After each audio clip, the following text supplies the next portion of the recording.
ჩემო ძვირფასებო, რასაც ამბობდა ლევან ხაბეიშვილი, ახლა ამტკიცებს ივანიშვილის პროკურატურა. კი, ივანიშვილმა საერთაშორისო სანქციების გამო დაკარგული ფულის ამოღება დაავალა კობახიძეს, დინარაძეს და ოხანაშვილს.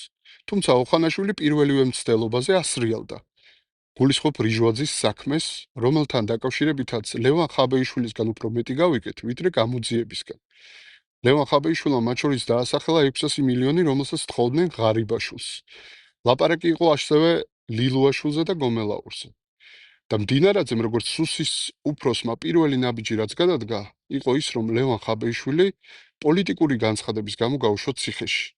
რომ ხაბეიშვილმა არ მოუყვეს საზოგადოებას ის დადასტურებული ინფორმაცია კორუფციის ჭაობსა და დაპირისპირებაზე, რომელიც ქართულ ოცნებაში არის. კი, მეგობრებო, ივანიშვილის გუნდი ჩამოშლილია, ივანიშვილის გუნდში უდიდესი დაპირისპირებაა და ახლა დადგა დრო ქართულმა საზოგადოებამ ამოიღოს ხმა. ჩვენ უნდა გავერთიანდეთ და დიდი ერთიანობით, დიდი წინააღმდეგობით უნდა დავასრულოთ ივანიშვილის რეჟიმი. ეხლა არის პოლიტიკური მომენტუმი, ისინი არიან გახლეჩილები, დაპირისპირებულები და ამიტომ ქართულმა საზოგადოებამ ივანიშვილს უნდა გამოუტანოს განაჩენი. ეს ჩვენ შეგვიძლია. გავტეხოთ შიში, გავტეხოთ უიმედობა და მათ შორის პასუხი გავცეთ პროლად გადაქცეულ ზოგიერთ ექსპერტს, რომლებიც უკადრებელს კადრულობენ ხაბეიშვილზე და ზოგადად პროცესზე.